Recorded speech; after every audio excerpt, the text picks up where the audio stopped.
Son zamanlarda sıklıkla karşılaşmış olduğumuz dolandırıcı türlerinden biri de kara para aklama olayıdır. Bu en çok bilişim sistemleri üzerinden gerçekleştirilen bir durumdur dolandırıcılık noktasında. Dolandırıcılık noktasında kişilerin mağdur olmaması açısından önemli olan durumları şu şekilde sıralayabiliriz. Öncelikli olarak kişiler en başta tanımadığı, güvenmediği ve bilmediği insanlarla kesinlikle kişisel bilgiler dediğimiz banka hesap bilgileri, IBAN bilgileri veya kart hesap bilgilerini hiçbir şekilde paylaşmamaları gerekmektedir. Çünkü aksi takdirde denk gelmiş olduğumuz örneklikler noktasında baktığımızda kişilerin bu bilgilerin paylaşması neticesinde dolandırıcılar bu bilgileri kullanarak kişiler adına hesap açıyorlar. Bu hesap neticesinde de kişilerin hesabına, IBAN bilgilerine yüklü miktarlarda para geliyorlar.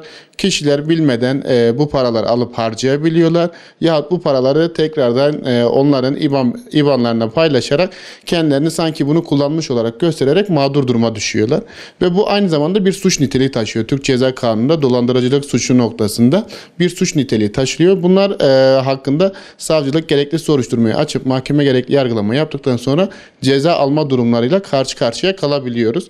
Bu açıdan bu kişilerin en çok dikkat etmesi gereken durumlardan bir tanesi budur. Kendi banka hesaplarına yüklü miktarda para gelen kişilerin öncelikli olarak yapması gereken şey bunu bankaya ve yetkili kişiler dediğimiz emniyet olabilir, savcılık olabilir. Bunları hemen olarak bildirmeleri gerekiyor ve hiçbir şekilde bu yüklü miktarda gelen parayı, yani yüklü de olabilir, kısmi de olabilir, gelen parayı hiçbir şekilde kendi tasarruflarında kullanmamaları gerekmektedir. Aksi takdirde bu durumda mağdur olarak aynı zamanda suça iştirak etme durumuyla da karşı karşıya kalabiliyorlar. Kişinin bu suçu işlemesi neticesinde fail veya müşterek fail olarak mahkemede yargılanması neticesinde işlenen suçun nitelikli hali durumu söz konusu olduğu için bilişim sistemleri, banka veya kredi kurumlarının araç olarak kullanılması neticesinde bu suçun nitelikli hali durumu söz konusu olduğundan dolayı kişinin 3 yıldan 10 yıla kadar artı 5.000 güne kadar adli para cezası ile cezalandırılması